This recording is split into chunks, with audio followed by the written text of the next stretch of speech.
The agriculture we have in the area, we have vegetable farmers, we have beef farmers, we have unique trades such as specialty cheeses, we have people making yogurts. So I think it's very unique that we have such a variety. We don't need to get our food from out of state. There's a lot of food that we can get right here and then only fill in with what we can. We sell beef, pork, and eggs to the hospital.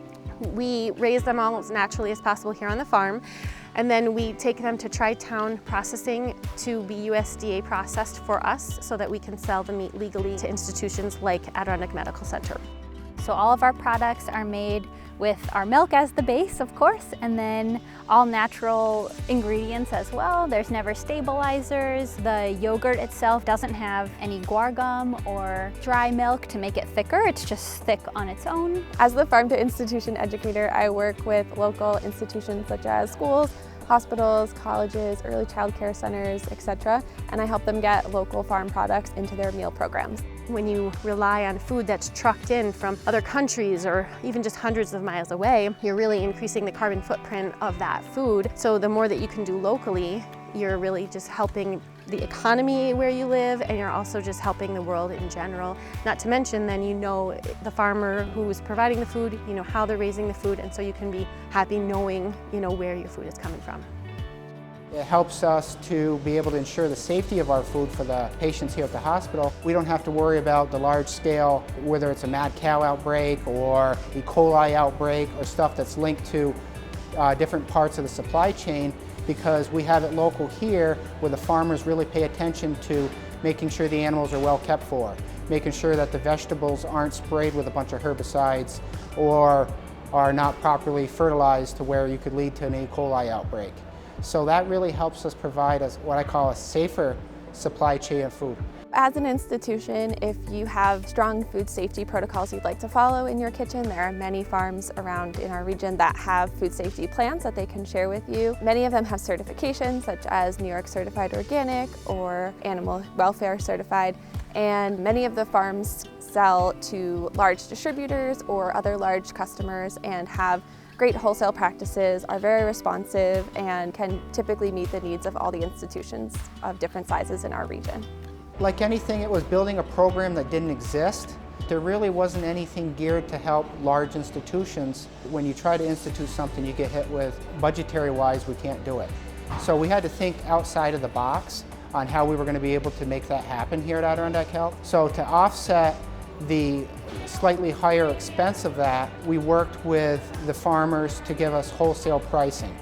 So instead of them going to a farmer's market and selling their beef a couple pounds at a time to different people, we were buying 650 to 800 pounds at a time because we're buying a whole cow. So the way that I organized it with Carl is it's based on their needs. So rather than following a traditional farm schedule where you're mostly doing your butchering in the fall, we butcher year round. So I have it set in advance and we correspond via email. I take the cow there and then he chooses whatever he wants from that cow.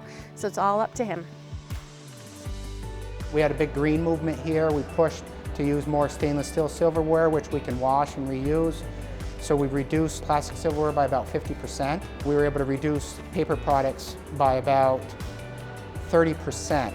So that 30% that we saved over the course of a year off paper, we then added to the food budget. From the producer standpoint, we really like to know where our food is going, and we like it to go to our local community first. From the consumer standpoint, I'm sure they want to eat as local as possible and keep their food miles local, keep their calories local, know what's going into their bodies. It's definitely been well received, and it's helped to grow our business by having that here, because it's not always available in the community. We're doing about 40% local on just the food aspect. Yeah, it's not where we want to be. We want to get as high as possible. Now that we're having some help out in the community with Cornell Cooperative Extension, we're going to be able to, as more institutional places purchasing from the farmers, it's going to expand the farmer base, and it's going to help us expand our availability to some of the products that we might not be able to get a hold of right now. Yeah, so we would love to take on more institutions through our wholesale program. Right on our website, there's a wholesale buying tab, and there's an order form that people can just fill out and become a new customer. They can also touch base via email. It is a little scary when you think about how you're going to do something totally different, but it's obtainable, know that other people are doing it, and there's resources out there. You know, reach out to Cornell Cooperative Extension and they can help you get involved with whichever network of people you need to get moving. If you notice behind us on the puzzle pieces, local food is an important part of Adirondack Health, and the only way we can do it is one piece at a time.